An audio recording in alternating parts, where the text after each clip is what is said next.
In a world where the bonds of brotherhood can transcend race, Colonel Marcus Reed embarks on a solemn mission to honor his fallen comrade, Private First Class Thomas Keller. As he arrives at the airport, the weight of his task hangs heavy on his heart, overshadowed by the prejudice that awaits him.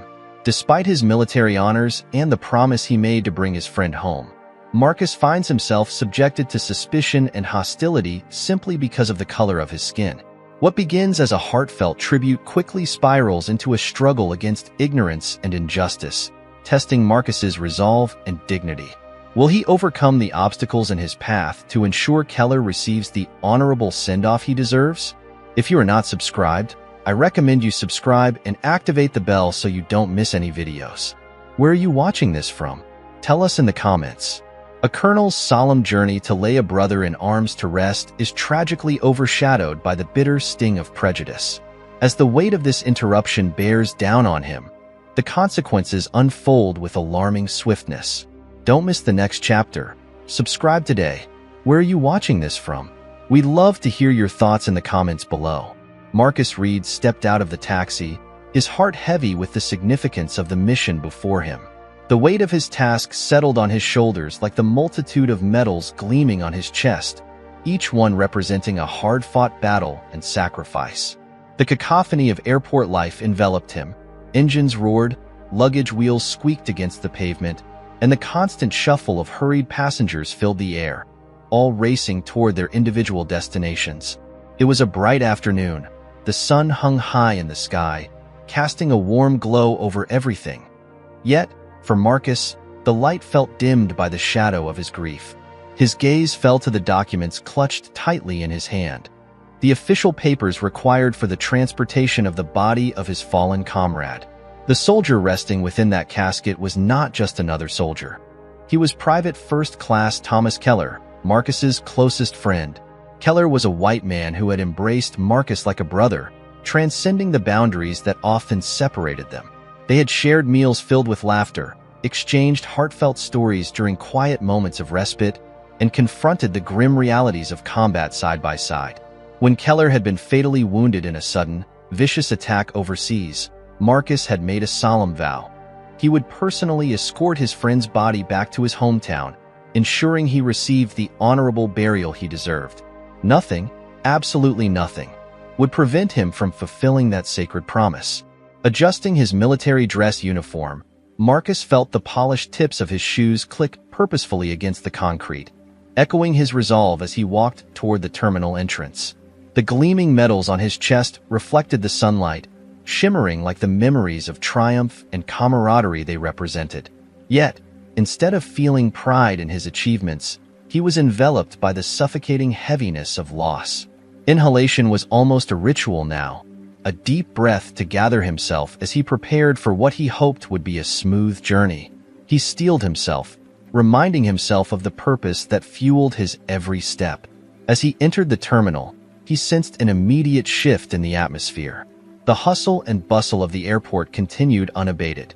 Digital screens displayed flight schedules, and the rich aroma of freshly brewed coffee wafted from nearby kiosks, mingling with the sharp, industrial scent of jet fuel lingering in the air. Travelers darted past, each lost in their own world of thoughts and worries. Although Marcus's uniform drew a few fleeting glances, it failed to command the respect he had expected. No one paused to salute him, nor did anyone offer a word of gratitude or acknowledgement of his service. It was a familiar feeling, one he had experienced all too often, and it stung more than he would like to admit. At the check-in counter, a young woman with a tightly pulled bun and a crisply pressed uniform greeted him with a smile that seemed forced, almost mechanical. "Ticket and ID, please," she said, her tone lacking warmth or enthusiasm. Marcus handed over his documents, along with his military ID, feeling the weight of the moment. "I'm here to transport a military casket," he stated, his voice low but firm, laced with an urgency that belied his calm demeanor. "Private First Class Thomas Keller. Everything is arranged for the transport." The woman scanned the documents, her smile fading as her brow furrowed slightly in concentration.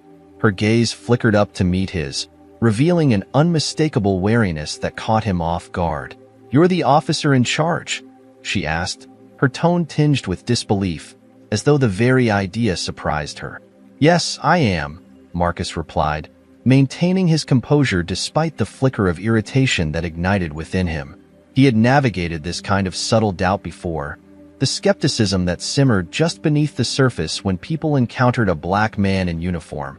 The woman handed the papers back to him, her expression shifting to one of barely concealed apprehension. "One moment, sir. I need to check something," she stated curtly, leaning toward her colleague. Their whispered exchange was filled with uncertainty, and though Marcus couldn't discern the words, the tone conveyed the message clearly: suspicion. Both women cast furtive glances at him, and one of them picked up the phone, her voice low as she muttered into the receiver.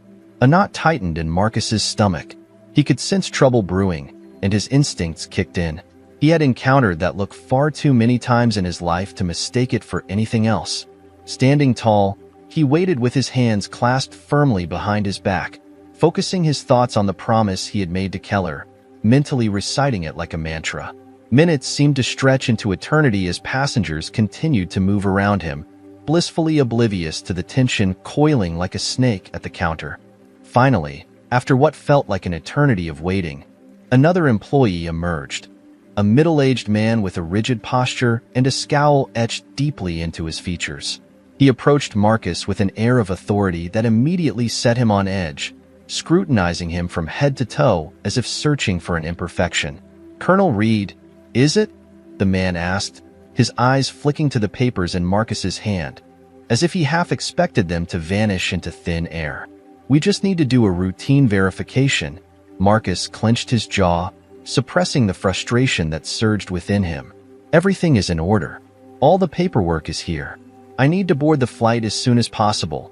The family is waiting for the arrival," he insisted, each word weighted with urgency. The man regarded him with an expression that remained cold and flat, utterly devoid of empathy. "I'm going to need to see that ID again," he stated, his tone suggesting that Marcus's uniform and medals were insufficient proof of his identity. Reluctantly, Marcus complied, retrieving his ID from his pocket and handing it over. The man took it with deliberate slowness, inspecting it closely as though it were a counterfeit. Each passing second felt like a slap to Marcus's dignity, a painful reminder of the barriers he had faced throughout his career. After an excruciatingly long pause, the man handed the ID back with an indifferent shrug. "It looks fine, but I need to call security, just a precaution." Marcus's heart sank at the implication of those words. "Security? For what?" he asked, incredulous. "Policy," the man replied, offering a tight-lipped smile that felt more like a sneer. "We need to ensure everything checks out." Marcus stood his ground, though the anger simmered beneath his calm facade. He could see the clear trajectory this situation was taking. Despite his rank, his medals, and the honorable mission that had brought him here, they saw only one thing: a black man whose claims they found difficult to believe. Moments later, two security officers arrived, their body language stiff and unfriendly, a palpable air of distrust radiating from them. One officer, a stocky man with a shaved head and a no-nonsense demeanor, immediately took charge of the situation. "What's the issue here?" he demanded, his tone authoritative and demanding. The employee gestured toward Marcus. "This gentleman is claiming to be a colonel escorting a military casket. We need to verify his credentials," she explained, her voice lacking the confidence she had shown when speaking to him. The officer's gaze hardened as he scrutinized Marcus from head to toe, arms crossed defensively over his chest, as if Marcus posed a threat. "Colonel? Huh? I'll need to see your papers," he stated bluntly. Marcus extended the documents once more, keeping his voice steady and resolute. "All the necessary paperwork is here. This is a transport of military honor," he insisted, striving to keep the tension from bubbling over. The officer flipped through the documents with a dispassionate expression, his demeanor unfaltering. "Looks official, but we're going to need to take you to secondary screening." "Secondary screening?" Marcus echoed, incredulous and frustrated. "I have everything in order. There's no reason for this." The officer remained unyielding. "It's just protocol, sir," he replied, his tone as cold as steel. Marcus felt a surge of indignation wash over him. This wasn't just a routine check. It was an insult, a blatant disregard for his rank and the honor he was trying to uphold. He had fought for his country, served with valor, and now, in this moment, he was reduced to a suspect in their eyes. The weight of the injustice pressed heavily on his shoulders, a stark contrast to the mission that had brought him here. To honor a fallen friend and brother in arms. He straightened his posture, drawing from the deep well of strength that had carried him through countless battles before. "I will comply with your procedures," he said, his voice steady but laced with quiet fury. "But I want it understood that this is not just protocol for me. This is about honoring a life cut short, and I will not let prejudice overshadow my friend's sacrifice." As he stood there, the terminal buzzed around him, a stark reminder of the world continuing on, oblivious to the painful reality of his situation. In that moment, he resolved that he would not let this moment define him or his mission. He would rise above this, and he would ensure that Private First Class Thomas Keller received the honor and dignity he deserved. Marcus was all too aware of the intricacies of the situation he found himself in. This moment wasn't simply a matter of adhering to protocol. It was an overt display of control, a blatant reminder of how they perceived his position within their rigid and unyielding hierarchy. With a heavy heart, he swallowed hard, forcing himself to suppress the surge of indignation rising within him. He nodded, his voice barely above a whisper. "Fine." The officers led him through the terminal, maneuvering him past a throng of curious passengers and murmuring staff members who cast sidelong glances, their faces a mix of intrigue and judgment. They guided him to a small, nondescript screening room tucked away from the public eye, a place that seemed almost designed for humiliation. The air inside was thick with the stale odor of cleaning chemicals, a disconcerting reminder of the sterile nature of this experience. At the center of the room, a cold, metal table stood as the solitary piece of furniture, surrounded by a ring of worn chairs, each one telling stories of uncomfortable encounters. "Place your belongings on the table," one of the officers commanded, his tone laced with an unmistakable authority. Without protest, Marcus complied, unclipping the medals that hung proudly from his uniform and laying them down alongside his important documents. A pang of sorrow pierced through him as he reverently placed the small token that Keller's wife had entrusted to him, a dog tag inscribed with Keller's name and service number, next to his other possessions. It felt like a part of his friend's spirit, a reminder of the bond they shared, and now it lay vulnerable on that unforgiving table.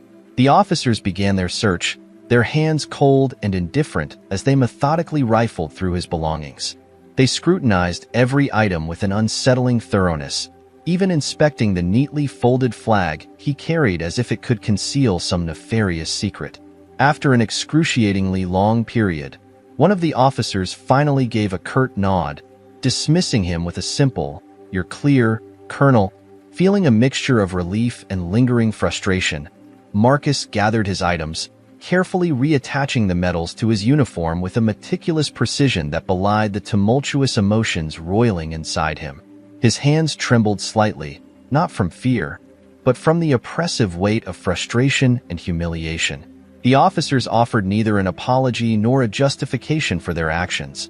They simply opened the door, their expressions blank, as if expecting him to leave without a second thought, to pretend that nothing had happened. With a determined resolve, Marcus straightened his back and slipped Keller's dog tag into his pocket, the promise he had made to his friend burning brightly in his heart. No matter the challenges that lay ahead, he would do everything in his power to ensure Keller's return home. As he stepped back into the chaotic bustle of the terminal, the cacophony of travelers swirled around him, but his focus narrowed on the departure board ahead. His flight was delayed, just another obstacle added to the already heavy burden he carried. But Marcus refused to be deterred. He was resolute in his mission. Taking a deep breath to steady himself, he adjusted his hat and strode purposefully toward the gate. The journey was far from over, and he knew that the most difficult parts were still to come. Settling into the waiting area, Marcus maintained a straight posture, a testament to his military training, even as fatigue weighed heavily on him. The exhaustion of the day threatened to pull him down, but he pushed it aside, refusing to let it show. The overhead speakers droned out flight updates, most of which faded into mere background noise, a blur of announcements that had little significance to him. Yet, amidst the din, the relentless ticking of the clock echoed in his mind, each passing second a painful reminder of the time stolen from his mission to bring Keller home. Reaching into his pocket, he pulled out Keller's dog tag, running his thumb over the engraved name, feeling the cold metal against his skin. The memory of their last conversation lingered in his mind, vivid and sharp, a poignant reminder of the promise he was resolute in keeping. No matter how many hurdles they placed in his path, he would not waver in his commitment to fulfill his duty.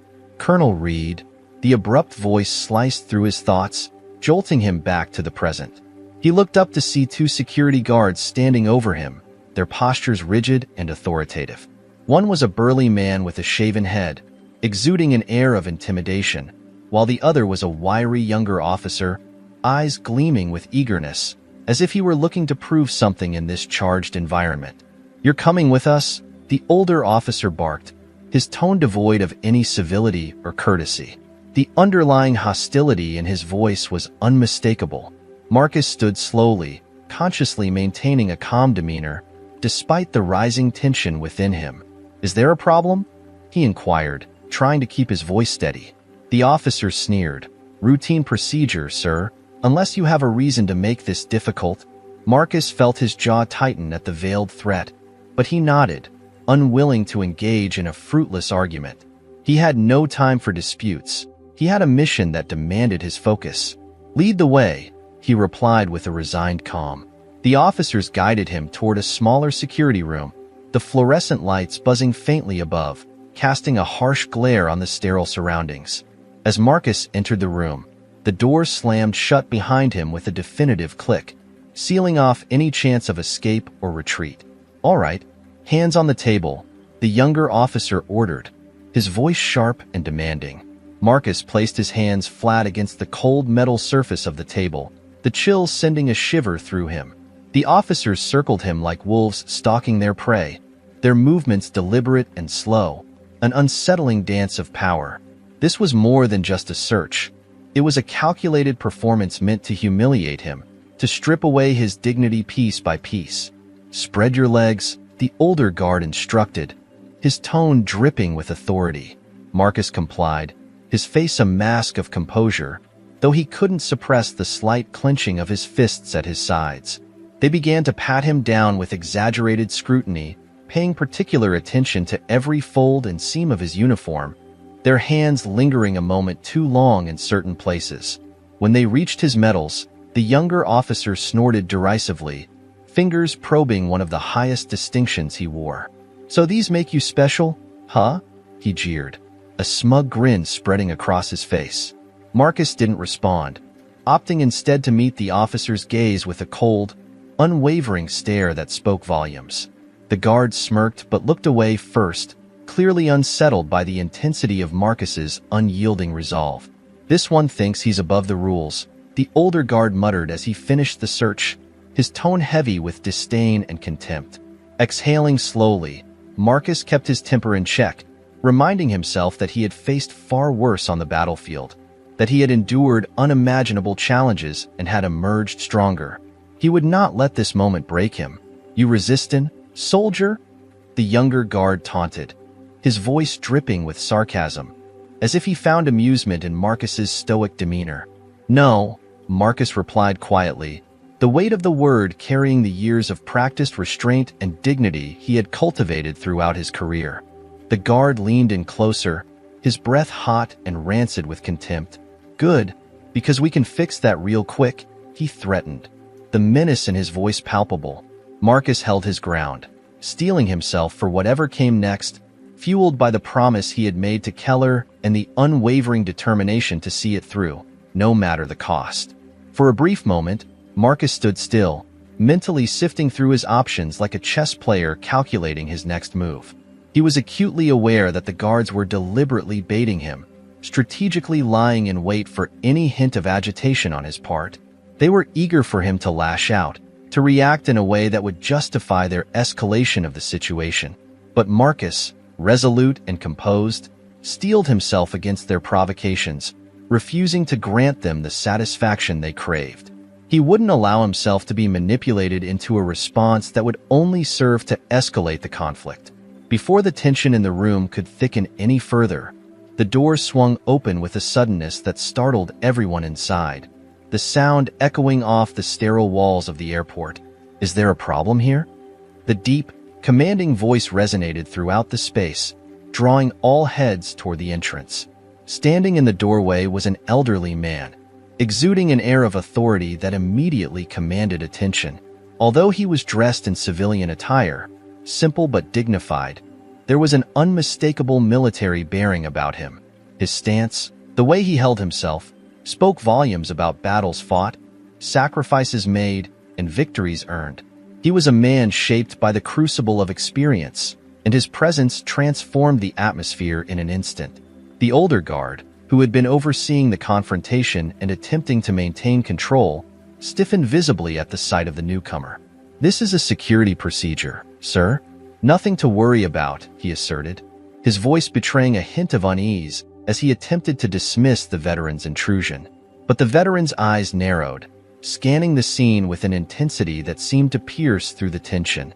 He took in the sight of Marcus standing rigidly, flanked by guards who loomed far too closely, their postures aggressive and intimidating. With a sharp focus, he addressed the guards. "That man is Colonel Marcus Reed. I served with him overseas. What's the meaning of this?" His words carried the weight of authority, and the guards exchanged uneasy glances, clearly caught off guard by the veteran's sudden intervention. You were just harassing a decorated officer," the veteran interjected sharply, cutting them off with a tone that left no room for argument. "I'll make sure your supervisor hears about this." The tension in the room shifted palpably, and for the first time since entering the airport, Marcus felt a flicker of relief wash over him. The veteran's presence was like a protective shield against the absurdity of the situation, and it bolstered Marcus's spirit. The older man stepped forward, extending a hand to Marcus with a firm, reassuring grip. "Good to see you, Colonel. It's been too long," he said, warmth and camaraderie evident in his voice. Marcus returned the handshake, feeling the weight of the moment lift slightly. His expression softened in response to the veteran's kindness. "Thank you. I appreciate it," he replied, the sincerity in his voice reflecting the gratitude he felt. The older guard cleared his throat awkwardly. The authority he had previously wielded now visibly diminished in the face of the veteran's intervention. "You're free to go, sir," he mumbled, his tone lacking any semblance of confidence. Marcus shot him a sidelong glance, his expression unreadable. He understood that an apology wasn't forthcoming. It was evident from their demeanor that they wouldn't be admitting fault, but he didn't require one. He understood that actions spoke louder than words, and the guard's misconduct had been laid bare for all to see. The veteran gestured toward the door, his voice low but firm. "Come on, Colonel, let's get out of here." As Marcus stepped into the hallway, he glanced back briefly at the guards, who stood frozen in place, their earlier bravado stripped away as they realized they had misjudged the wrong man. The realization dawned on them, and Marcus felt a swell of vindication. Outside in the terminal, he and the veteran walked side by side, the rhythm of their steps echoing a shared understanding forged through mutual experience. "They still don't make it easy for us, do they?" the veteran remarked, casting Marcus a knowing look, his tone tinged with a mix of frustration and empathy. Marcus shook his head, his voice low, heavy with the weight of the moment. "No, they don't," he replied, the sentiment resonating deeply within him. The veteran clapped him on the back with a firm but reassuring gesture, an act of camaraderie that warmed Marcus's heart. "But you hang in there. Keller's waiting," he said, his words a reminder of the mission that lay ahead. At the mention of Keller, Marcus felt a tightening in his throat, emotion welling up momentarily, making it hard to find his voice. He simply gave the veteran a grateful nod, acknowledging the support he received, then continued on toward his gate, a sense of renewed purpose guiding his steps. The journey was far from over, but now, with the veteran's support, he had overcome one more obstacle in his path. As he approached the departure area, his eyes were drawn to the flight board. A flicker of dismay coursed through him as he saw the bold red letters flashing ominously. Delayed. Marcus closed his eyes briefly, inhaling deeply, willing himself to remain calm in the face of this new frustration. He had come too far to allow anything to thwart his mission now. No matter how many roadblocks they placed in his way, he would carry Keller home, one step at a time. Standing at the gate, the sight of the glaring red letters gnawed at his patience, each passing moment feeling like a personal affront. He checked the time again, frustration bubbling beneath the surface.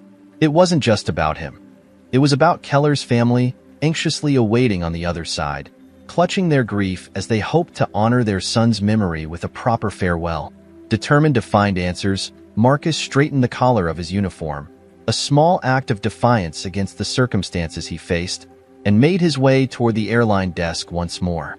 The attendant at the desk, a young woman absorbed in scrolling through her tablet, barely glanced up as he approached, her lack of awareness infuriating.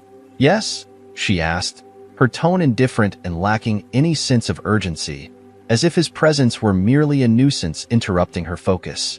"My flight is delayed, and I need information," Marcus stated, his voice steady and even, though he could feel the frustration simmering just beneath the surface. He placed the stack of important documents on the counter with careful precision, striving to ensure that he didn't come across as confrontational, even as his mind raced with worry and urgency. The attendant barely glanced at him, her expression flat and unyielding, as if she were already overwhelmed with the day's chaos. "Everyone's flight is delayed, sir. You'll just have to wait like everyone else," she replied with a tone that suggested she was already fatigued by the endless inquiries that plagued her. Marcus exhaled slowly, trying to steady himself, but a tightening knot formed in his chest. "This isn't just any flight," he explained, keeping his tone measured and calm in the hope of conveying the seriousness of the situation. "I'm transporting a military casket. There are specific protocols that must be followed in this case. Can you at least confirm the new departure time for me?" The attendant shrugged dismissively, lazily scrolling through the screen in front of her, her lack of urgency and attention painfully apparent. "Look, I don't have anything new yet. Check back later," she said, her voice dripping with indifference. Her curt response stung, igniting a flicker of anger within Marcus, but he fought to maintain his composure, reminding himself of the gravity of the situation he was facing. "I need to ensure that the casket is properly transferred. This isn't negotiable. It's a matter of respect and duty for the fallen," he insisted, his resolve hardening. With an exaggerated sigh, she finally made eye contact with him, her irritation flickering in her gaze like a brief spark. "Sir, I understand that you think your situation is special, but we're short-staffed today. Maybe check with the cargo team if it's that important to you," she suggested, her tone laced with condescension that only fueled his frustration. Marcus felt his patience begin to fray at the edges. His pulse quickened, but he kept his voice even, controlling the tide of emotion that threatened to break free. "Please give me the number for the cargo team. It's crucial that I speak with them directly about this matter." The woman tapped a few buttons with a distinct lack of enthusiasm, scrawled a number on a sticky note, and slid it across the counter without another word. "There. Have a good day," she added, her sarcasm barely concealed. Suppressing a mix of anger and disappointment, Marcus tucked the note into his pocket and turned his attention toward the nearest phone station. As he dialed the number for cargo services, a memory surged unbidden to the forefront of his mind. A moment from the battlefield when his friend Keller had taken a bullet meant for him. Keller's voice echoed vividly in his thoughts. "Get me home if anything happens, Marcus. Promise me that." He had made a solemn promise to Keller, and no amount of bureaucratic nonsense or dismissive attitudes would deter him from fulfilling that vow now. He had to see this through. Unfortunately, when he reached the cargo team, they proved to be just as unhelpful as the airline staff he had just dealt with. Yeah, we know about the military transport," the voice on the other end grumbled, sounding completely disinterested. "But it's a busy day down here. We'll get to it when we can." Marcus tightened his grip on the receiver, frustration boiling over. "This isn't acceptable. I need confirmation that the casket is being handled with care and transferred properly. This isn't just a package. It's a soldier's final resting place, and it deserves the utmost respect. Look, man, the cargo worker replied, clearly annoyed. Unless you want to come down here yourself, there's nothing more I can tell you. We're swamped, all right? Marcus closed his eyes, summoning every ounce of patience he had left. Then please tell me how to get to the cargo area, he insisted, his voice remaining firm despite the mounting tension. After a moment of silence, the worker begrudgingly provided him with the directions, his tone dripping with indifference. Hanging up the phone, Marcus strode purposefully toward the restricted section of the airport, fueled by determination. He wasn't waiting for anyone's permission. He would see this through himself, no matter the obstacles. When he reached the entrance to the cargo area, a security guard stepped into his path, arms crossed defiantly, as if prepared to challenge him. "You can't be here," the guard stated flatly, his posture radiating authority and a clear reluctance to be accommodating. Marcus held up his identification, carefully explaining the urgency of the situation. "I'm here for a military casket. I need to ensure that it's being properly transferred. This is a critical matter that cannot wait." The guard barely glanced at the ID, his expression dismissive and uninterested. "Rules are rules. You can't just waltz in here without proper authorization," he retorted, a note of condescension creeping into his voice that only added to Marcus's rising frustration. Marcus clenched his jaw, frustration mounting with each passing second. "I have authorization. This is not optional. I need to do my job and fulfill my promise," he stated, his voice steady despite the anger roiling inside him. The guard leaned in closer, a sneer curling his lip as he dismissed Marcus's claims with contempt. "Maybe next time. Bring someone who looks the part," he shot back, clearly reveling in the power he wielded in this moment. A cold wave of anger washed over Marcus at the blatant insult, but he refused to flinch or back down. "Get your supervisor now," he commanded, his voice low but firm, refusing to be intimidated. The guard gave him a long, hard look, clearly debating whether to escalate the situation further. After a tense pause, he muttered under his breath and made a call on his radio, clearly irritated by the situation. "Got someone here who thinks he's important," he relayed, his tone dismissive. As Marcus waited, his fists clenched tightly at his sides, Keller's dog tag in his pocket felt heavier with each passing second, as if urging him to keep moving forward, no matter what obstacles lay in his path. Finally, after what felt like an eternity, the supervisor arrived.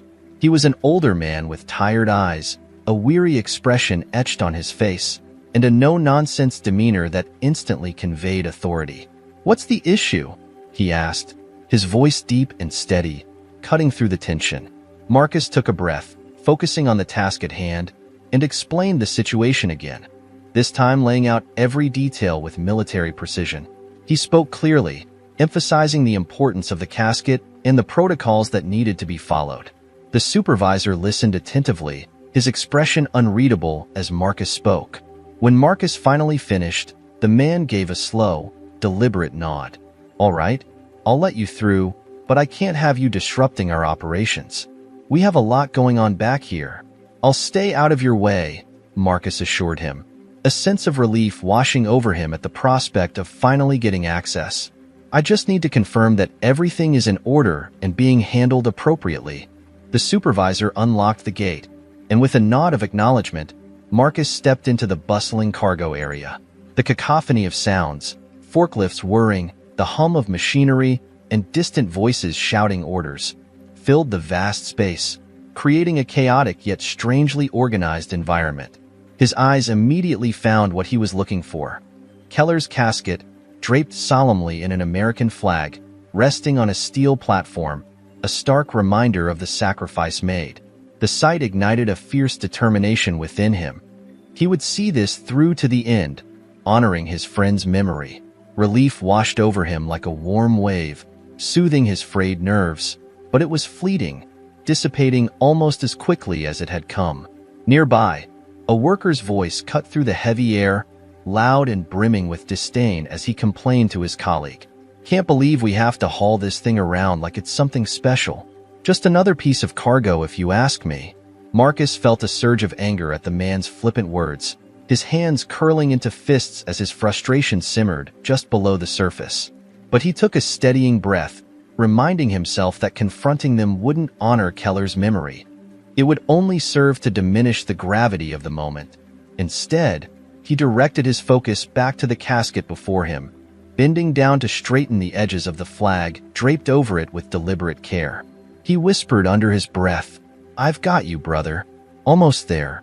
The moment felt sacred, infused with the weight of his commitment, but that solemnity was abruptly shattered by the sharp, authoritative voice of another employee. "Hey, you can't touch that." Marcus turned to face the man, his gaze steady and unwavering, refusing to back down. "I'm Colonel Marcus Reed. This is my mission. Do you have a problem with that?" The employee opened his mouth, clearly prepared to argue, but quickly closed it when he met the fire burning in Marcus's eyes. Realizing he had stepped too far, the man muttered something under his breath and walked away, leaving Marcus alone with the casket once more, the brief silence wrapping around him like a protective shroud. With the cargo finally secured and the necessary forms double-checked, Marcus felt a sense of relief wash over him as he turned to make his way back toward the terminal. Determination etched into his face. He focused on the task at hand. However, his phone buzzed in his pocket just as he reached the gate, the screen lighting up with a message from the airline notifying him that the flight had been further delayed. Marcus exhaled sharply through his nose, frustration bubbling to the surface like a pot on the verge of boiling over. He settled into a chair, the weight of the day pressing heavily on his shoulders, a physical manifestation of his mounting stress.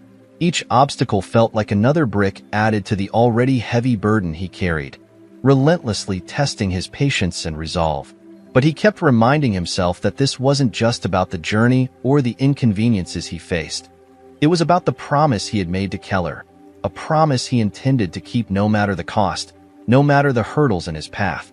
Leaning back in the chair, he cast another glance at the flashing, delayed sign, feeling an unwavering sense of purpose swell within him. The world could throw all the roadblocks it wanted at him. He wasn't stopping. Not now, not ever. The airport terminal buzzed with a restless energy as the hours dragged on, each tick of the clock amplifying the collective anxiety permeating the air. Delayed flights had transformed the waiting areas into makeshift camps. Passengers sprawled across chairs and floors, their frustration simmering like a pot on the brink of boiling over. Marcus sat quietly, his hands folded in his lap, his mind a battleground of exhaustion battling against the relentless determination that drove him forward. Every glance at the departure board tightened the knot in his chest, the mission to deliver Keller home morphing into an uphill climb, fraught with layers of systemic disrespect and careless indifference from those around him. Just when he thought he might finally catch a moment of peace, the silence around him shattered like glass. A commotion erupted from behind, pulling his attention sharply. A group of passengers had gathered near the airline desk, their murmurs rising in volume as they gestured animatedly toward him, phones out, capturing the scene unfolding in front of them. At first, Marcus didn't react.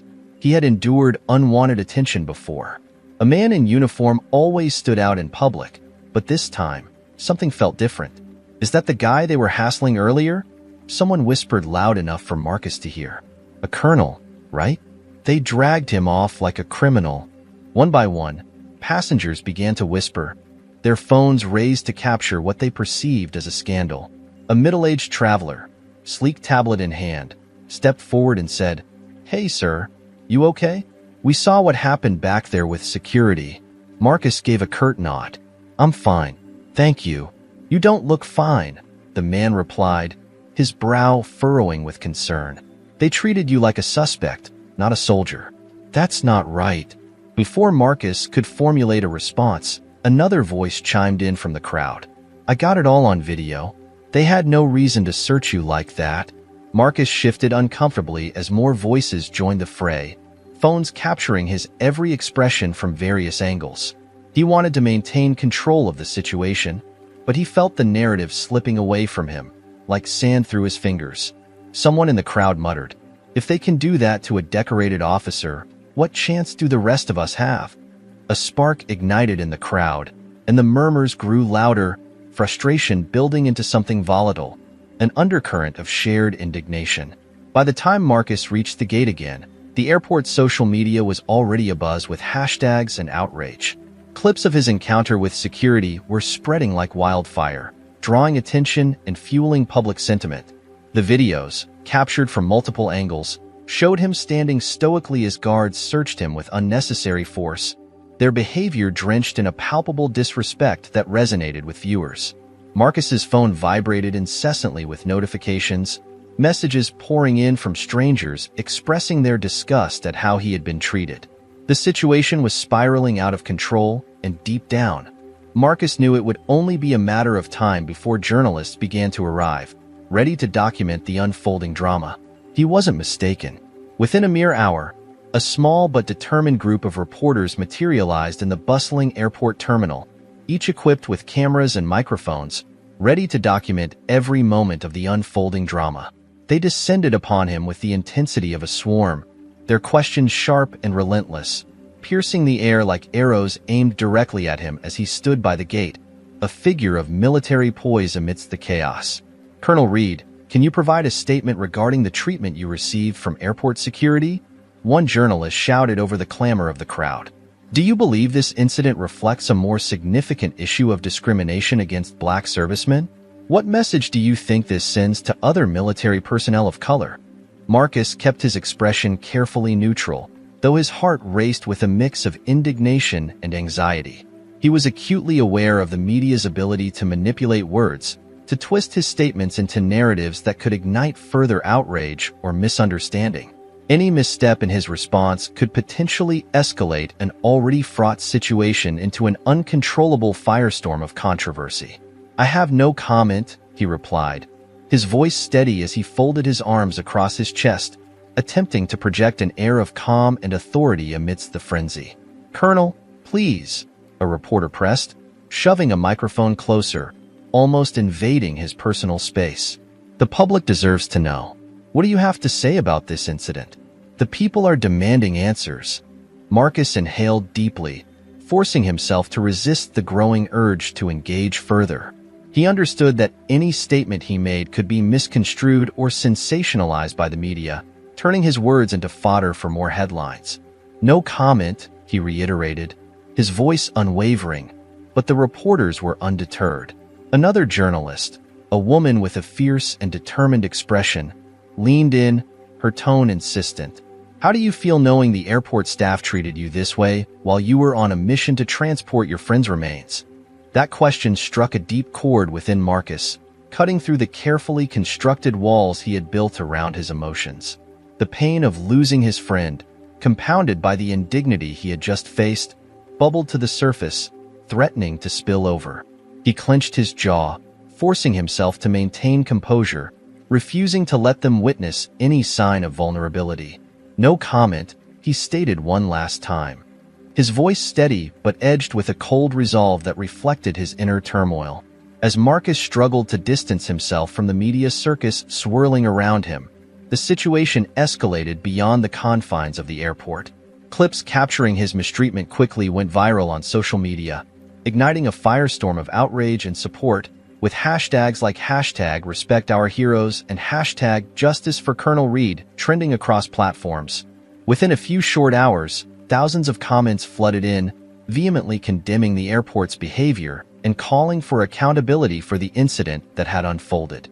Protests began to materialize outside the airport, fueled by an outpouring of anger over both the racial profiling and the perceived disrespect toward a war hero.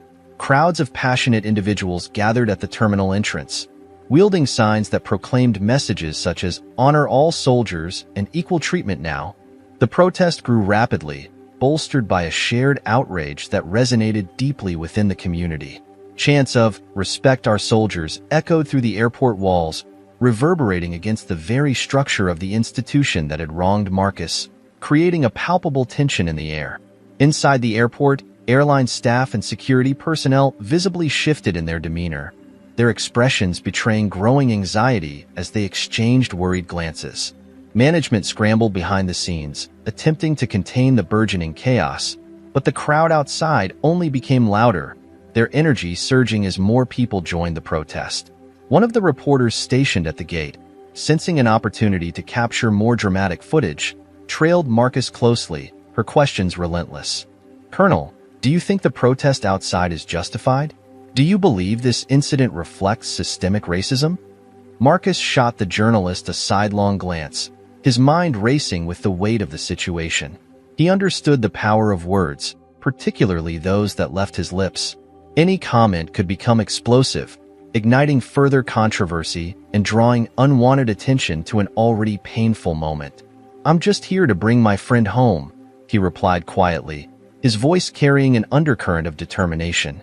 "That's all." His answer was simple, yet the look in his eyes conveyed a deeper narrative, a narrative woven with threads of frustration, profound injustice, and an unwavering commitment to honor. Meanwhile, airport executives held an emergency meeting behind closed doors, their faces tight with concern as they desperately sought a way to manage the fallout from the incident. Passengers grew increasingly restless, their patience wearing thin as flights were delayed and the protesters outside showed no signs of dispersing, their chants growing louder and more fervent. A growing sense of panic spread among the staff, exacerbated by the relentless circulation of videos online, each retweet tarnishing the airport's reputation further. Management finally resolved to release a generic public statement. "We are reviewing the events involving Colonel Reed and will ensure that all military personnel are treated with the utmost respect." Yet, this statement felt insufficient, like a hollow echo of concern. The public demanded more than empty words. They sought genuine accountability and meaningful action. Back at the gate, Marcus sat in contemplative silence, his gaze fixed on the chaos that enveloped him. The world had transformed his deeply personal mission, bringing Keller home, into a public spectacle, a poignant reminder of the broader issues at play in society. Despite the reporters hovering nearby, their cameras poised and ready, Marcus leaned back in his chair, weary yet unyielding. The fight was far from over, but he was resolute in his commitment to see it through.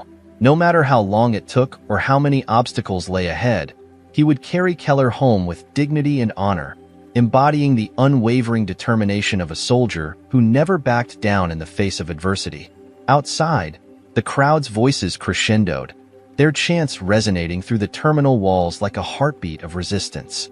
Passengers pressed their faces against the windows, captivated by the growing protest outside, their expressions a mix of curiosity and concern. The demand for justice echoed through the air, articulated through signs, voices, and an ever-growing number of online posts. Marcus Reed was no longer merely a victim of discrimination. He had become a powerful symbol of a deeper, festering issue that demanded immediate attention and change in the society he served. Despite the cacophony of announcements and the restless energy of travelers bustling about him, Marcus remained seated in contemplative silence near the terminal gate. He was resolutely committed to his mission, his mind unwaveringly focused amid the chaos. Outside, a plane's engines roared as luggage was loaded, and the chatter of passengers filled the air. But to Marcus, all of that faded into the background. His calm exterior masked a tempest of emotions raging within him, frustration, sadness, and an intense sense of duty battling for prominence. Just when it seemed that the chaos surrounding him would spiral completely out of control, a ripple of change began to emerge. Suddenly, Marcus's phone buzzed insistently in his pocket, breaking through the tension that hung heavy in the air. He fished it out and glanced at the screen, noting an incoming call from an unexpected source. A mix of anticipation and anxiety coursed through him as he braced for what the conversation might entail. "Colonel Reed?" A deep, authoritative voice resonated on the other end of the line. "This is General Adams. I've been briefed on the situation at the airport." Sitting up straighter, Marcus felt a surge of relief wash over him. General Adams was a high-ranking officer known for his decisive leadership style and unwavering loyalty to the men and women under his command. Their paths had crossed during a joint operation years ago, and that brief interaction had left Marcus with a profound respect for the man's resolve and commitment to justice. "Go ahead, General," Marcus replied, infusing his tone with a steadiness that belied the turmoil within. "Yes, sir. It's been complicated. I can only imagine the difficulties you're facing," Adams responded grimly, his voice resonating with authority. "Rest assured, we're not going to let this slide. I'm leveraging some influence on your behalf. Just give me a little time." After the call concluded, a flurry of activity erupted among the airport staff. Word had clearly reached them from higher-ups, shifting the atmosphere and altering their demeanor toward Marcus. Airline representatives approached him with nervous expressions, their apologies feeling insincere and inadequate against the gravity of his situation. "Colonel Reed," one attendant stammered, his voice shaky as he fidgeted with his clipboard. "We deeply regret the inconvenience this has caused.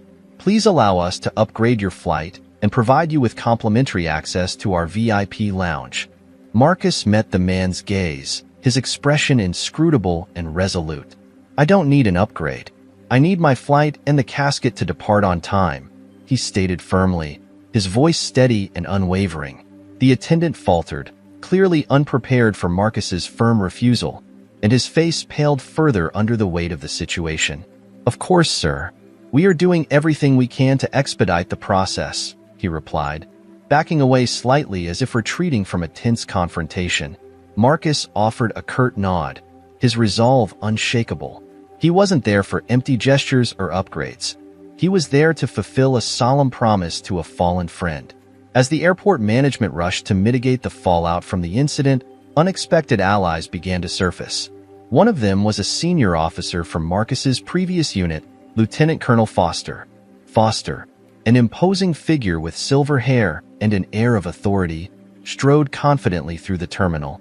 Despite having retired from active duty, he commanded respect within the military community and retained significant influence among the ranks.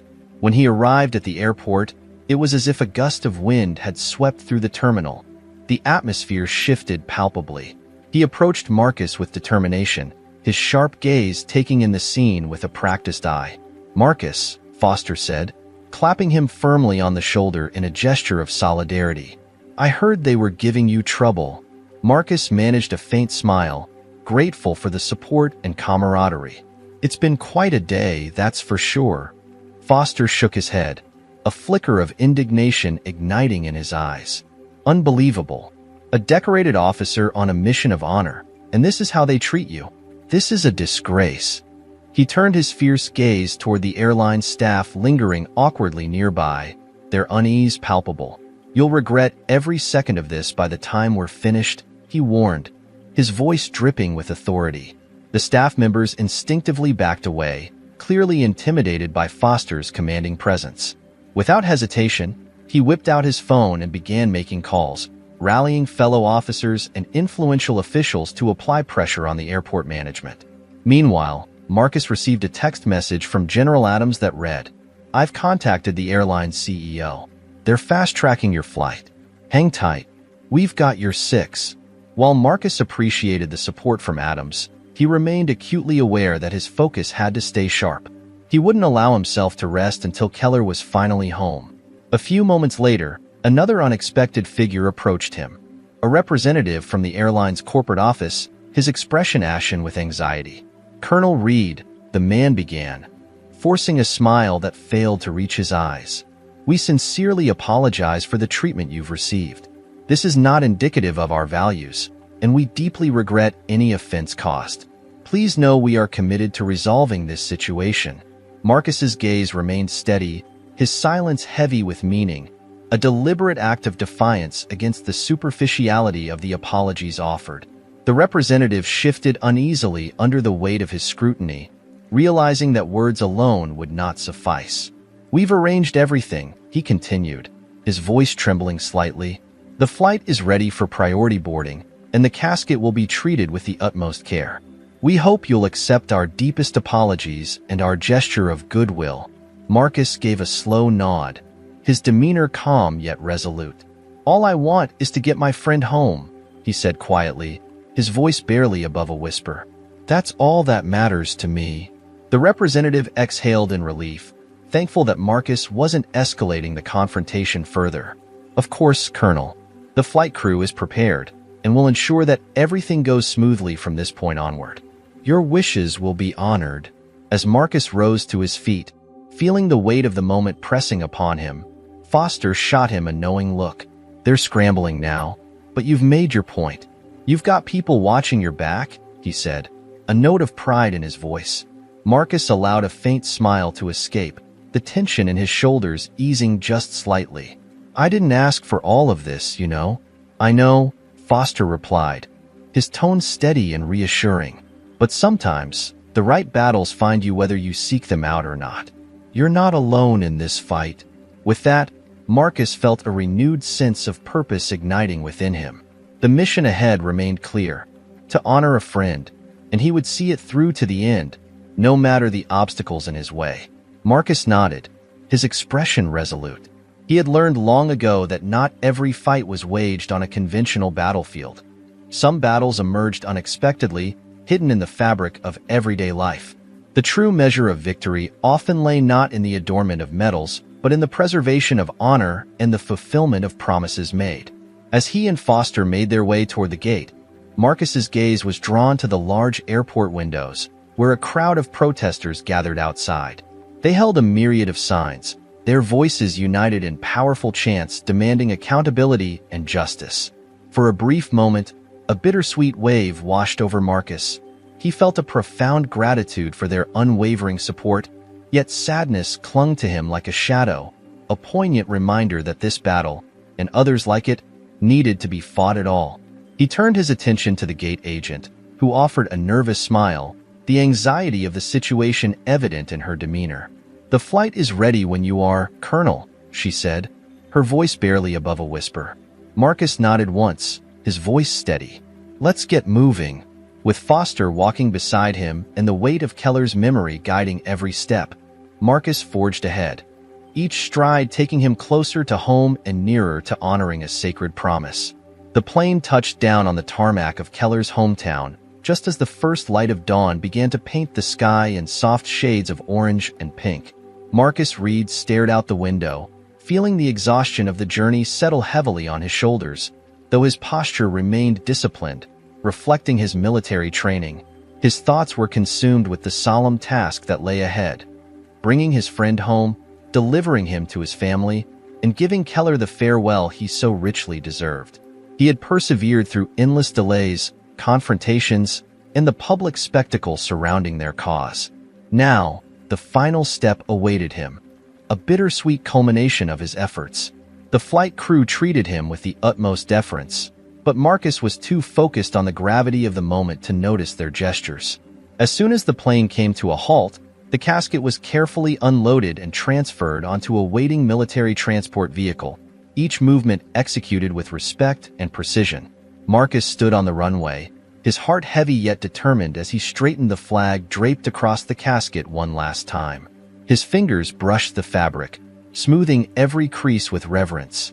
"We're here, brother," he whispered, his voice barely audible over the noise of the airport. "We made it." At the gates of the small-town cemetery, Keller's family awaited, their faces etched with grief and loss. His mother stood at the front, clutching a worn photograph of her son in his uniform, a striking image of a proud soldier now overshadowed by tragedy.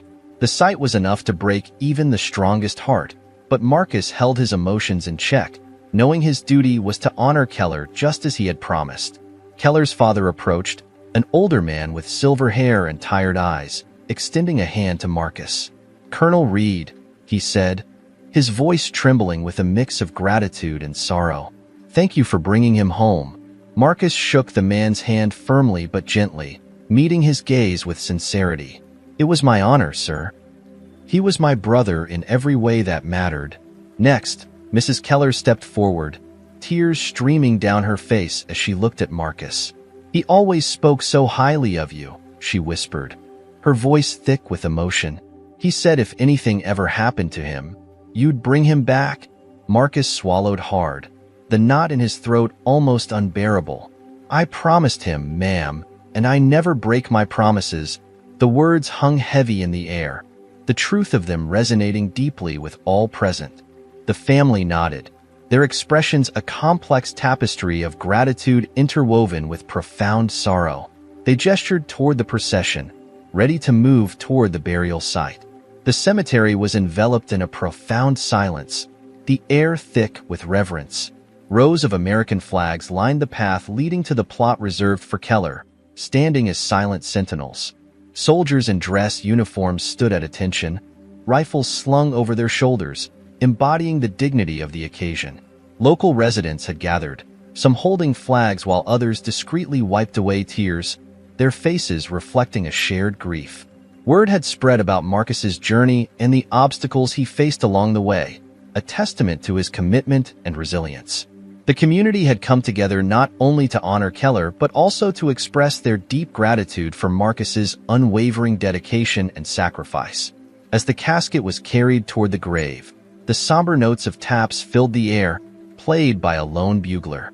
The mournful melody echoed through the trees, a haunting farewell to a soldier who had given everything for his country. Standing at attention beside the casket, Marcus raised his hand in a crisp salute. Every movement was precise, every gesture deliberate. This was not merely a routine ceremony. It was a personal goodbye to a friend, a brother in arms.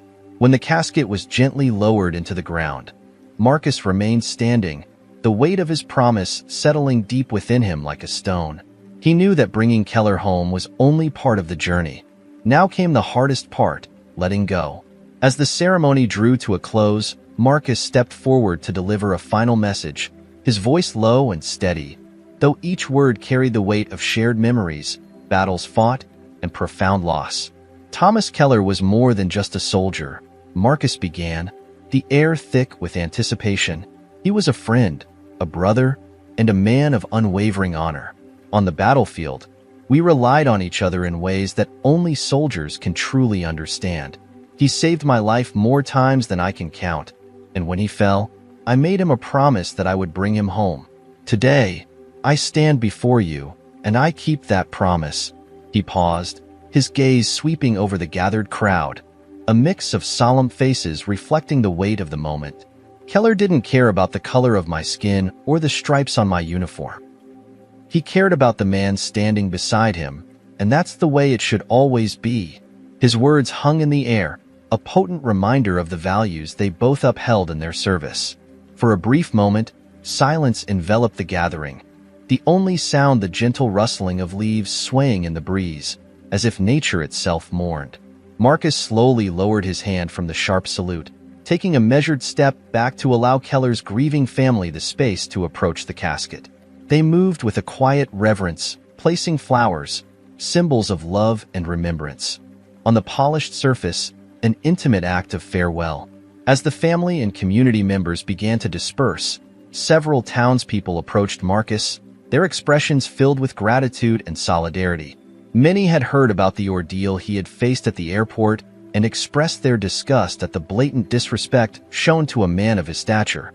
"We won't forget what they did to you," one man declared, his voice steady but filled with conviction. "It's not right, and we'll make sure something changes." Another woman, tears streaming down her cheeks, added, "You brought him home, Colonel. That means everything to us." Marcus nodded in response, his expression a blend of somber reflection and deep gratitude. This recognition wasn't the spotlight he had sought, yet it served as a poignant reminder that the fight for respect, dignity, and justice was far from over. Later that evening, Marcus found himself at a small gathering in Keller's family home. A quiet affair marked by the warmth of close friends and family sharing memories of the man they all loved. Laughter mingled with tears as they recounted stories, celebrating Keller's life while seeking solace in each other's company. At one point, Keller's mother pulled Marcus aside, her eyes filled with a mix of sorrow and purpose as she pressed a folded letter into his hand. "Tom wrote this for you before he left," she whispered, her voice barely above a hush. "He wanted you to have it in case. Well, you know." With trembling hands, Marcus unfolded the letter, his heart racing as he recognized Keller's familiar scrawl. The note was brief but resonant, laden with meaning. "Marcus, if you're reading this, it means you kept your promise. Thank you for getting me home, brother. I'll see you on the other side." The weight of those words struck Marcus harder than any battlefield wound he had ever sustained. With care, he folded the letter and tucked it into his pocket, alongside Keller's dog tag, a tangible connection to the man he had honored. "I'll see you on the other side," he whispered, his voice thick with emotion, the promise echoing in the quiet space between them. As the evening came to a close, they raised their glasses in a quiet toast to Keller's memory. Marcus felt a profound sense of accomplishment wash over him. Despite the obstacles he had faced and the injustices that lingered in the air, he had fulfilled his mission. He had brought his brother home, and in doing so, he had found a measure of peace amidst the chaos. The next morning, Marcus woke early to the soft glow of sunlight streaming through the window of the small guest room where he had stayed. His body was weary, but his mind was sharp, racing with thoughts of the previous day. Keller was home, the mission was complete. Yet the events at the airport still weighed heavily on his heart. He understood that what had happened wasn't just a series of unfortunate events. It was a reflection of something much deeper, a systemic issue that treated men like him with suspicion, even while donning the uniform of their country. Sitting on the edge of the bed, he stared intently at Keller's dog tag in his hand, a symbol of their bond and the struggles they both faced. The fight wasn't over, not yet. Keller's burial had been a personal victory, but the treatment he endured at the airport demanded action. It was time to rise up and confront the injustice. Later that morning, Marcus's phone buzzed incessantly with a barrage of messages and missed calls. News of the airport incident had spread like wildfire. Media outlets were picking up the story, and protests that had begun outside the airport were now gaining national attention. Activists were demanding answers, and the public's outrage grew louder by the hour, echoing through social media platforms and news reports. To his surprise, his inbox overflowed with messages from military personnel, soldiers, officers, and veterans of all races. Some expressed their disgust at the way he had been treated, while others shared their own experiences with discrimination within the military ranks. It became painfully clear to Marcus that this incident wasn't an isolated case. It was part of a much larger systemic issue that needed to be addressed. At the top of his inbox was a message from General Adams. "We're launching an official inquiry. This will not be swept under the rug." Marcus exhaled slowly, fully aware that while inquiries and investigations were essential steps, they were merely the beginning. He felt a surge of determination. He wasn't content to wait for others to take action. He needed to take a stand himself. Back in Keller's hometown, Marcus convened with local veterans and community leaders who were eager to lend their support. Many expressed their desire to help, and together they began organizing a campaign, not just for justice for Marcus, but for systemic changes to ensure that no other soldier would have to endure what he had faced. "We need accountability," Marcus asserted during one of their meetings, his voice steady with purpose. "Not just from the airport staff, but from the military itself. This isn't just about me. It's about every soldier who has been disrespected and disregarded because of how they look." The campaign quickly gained momentum, rallying support from military organizations, activists, and media outlets alike. Marcus's story became a rallying cry for change, with social media movements like #JusticeForReed and #RespectAllSoldiers trending nationwide. Public figures began weighing in, and demands for reform echoed across the country, igniting a movement that had the potential to reshape the future. Meanwhile, the airport administration took decisive action in response to the troubling incident that had recently transpired. They launched a comprehensive internal investigation to scrutinize the events that led to such a public outcry. As part of this inquiry, several employees were placed on administrative leave while the investigation was ongoing, signaling the seriousness with which the administration was treating the matter. The head of airport security, faced with mounting pressure and criticism, ultimately found himself compelled to resign from his position, underscoring the accountability that was being demanded by the public. In the aftermath of these developments, the airline involved in the incident issued a public apology. However, many observers and critics viewed this gesture as inadequate, labeling it too little, too late, for those who were still grappling with the emotional fallout and broader implications of the incident. Among the responses that Marcus received was a personal letter from the airline CEO, who expressed heartfelt regret for the mistreatment he experienced. In this letter, the CEO promised that the airline would implement new policies aimed at preventing similar incidents in the future. While this acknowledgement represented a small step in the right direction, Marcus couldn't shake the feeling that it was merely a superficial fix and far from the substantive change that was desperately needed. Simultaneously, The military leadership began to respond to the escalating outcry surrounding the incident. General Adams, a prominent figure within the military, publicly acknowledged the urgent need for change within its ranks. He announced the implementation of new training programs specifically designed to address and combat racial bias and discrimination. In a significant move toward inclusivity, Marcus was invited to participate in this initiative, allowing him to lend his voice and perspective to the critical effort aimed at reshaping the culture of the military from within. "It's not going to be easy," General Adams told Marcus during one of their frank and open conversations. "Change of this magnitude requires a lot of hard work and commitment, but it is absolutely necessary. We need leaders like you to help lead the charge toward meaningful reform." Marcus nodded, acknowledging the weight of the responsibility that was being placed upon him. "I've faced tougher battles than this," he replied, his resolve unwavering and his sense of purpose sharpened by the challenge. Adams smiled, a glimmer of hope lighting up his expression. "That's exactly what I was counting on," he said, instilling a sense of camaraderie between them. As the weeks rolled on, Marcus's life gradually began to settle into a new normal. The campaign for justice he had championed gained momentum, drawing attention and support from various corners of the community, while tangible changes began to manifest in both the airport and the military. Advocacy groups rallied behind the cause, and public demonstrations called for accountability and reform. Although Marcus was acutely aware that the fight for justice was far from over, he felt a renewed sense of optimism. For the first time, he sensed that meaningful progress was finally within reach. Then, one crisp morning, a letter arrived at Marcus's doorstep, its envelope addressed in familiar handwriting. It was from the family of Tom Keller. As he unfolded the letter, Marcus noticed that Mrs. Keller's handwriting was neat and deliberate, each word imbued with warmth and profound gratitude. "Dear Marcus," the letter began, "thank you for bringing our boy home. Your dedication meant the world to us. But more than that, thank you for having the courage to stand up when it would have been far easier to remain silent. Tom would be proud of you. We all are."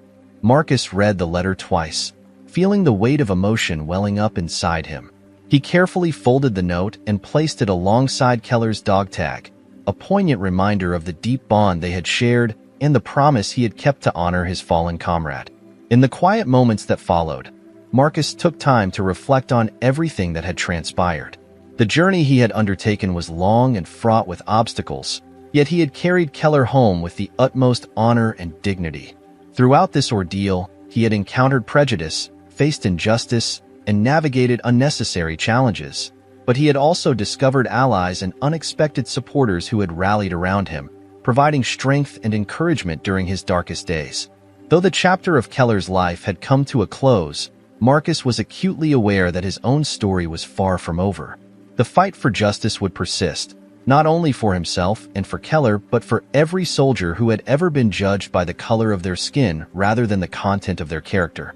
The battle for equality and understanding was one that needed to be fought, and Marcus was determined to be at the forefront of that struggle. Standing by the window, Marcus gazed out at the horizon, where the dawn of a new day was breaking. It was full of challenges yet to come, but he was resolute and ready.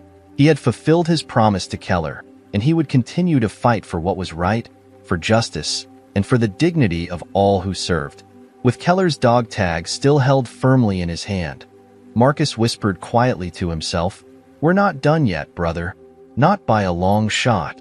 With renewed determination, he stepped forward, prepared to confront whatever battles lay ahead, not as a victim, but as a soldier, a brother, and a man of unbreakable resolve. The fight had only just begun, and he was more than ready to face it head-on. Thank you so much for watching. We hope this video has provided you with valuable insights and a fresh perspective on the topics we discussed. As we wrap up, we want to hear from you. What is one key takeaway that resonated with you the most? How do you plan to bring this lesson into your daily life? Your thoughts and experiences are incredibly important to us, so please share them in the comments section below. Remember, this journey of learning and growth doesn't end here. Each of us has the power to make small changes that can lead to significant impacts, both in our lives and in the lives of those around us. Let's support each other in our journeys toward improvement. If you enjoyed this video, We'd greatly appreciate it if you could hit the like button and share it with your friends and family. And don't forget to subscribe to our YouTube channel. By joining our community, you'll stay updated with more content designed to inspire and empower you. Thank you once again for being a part of our community. We look forward to seeing your comments and engaging with you in the next video. Until then, take care and keep striving for greatness.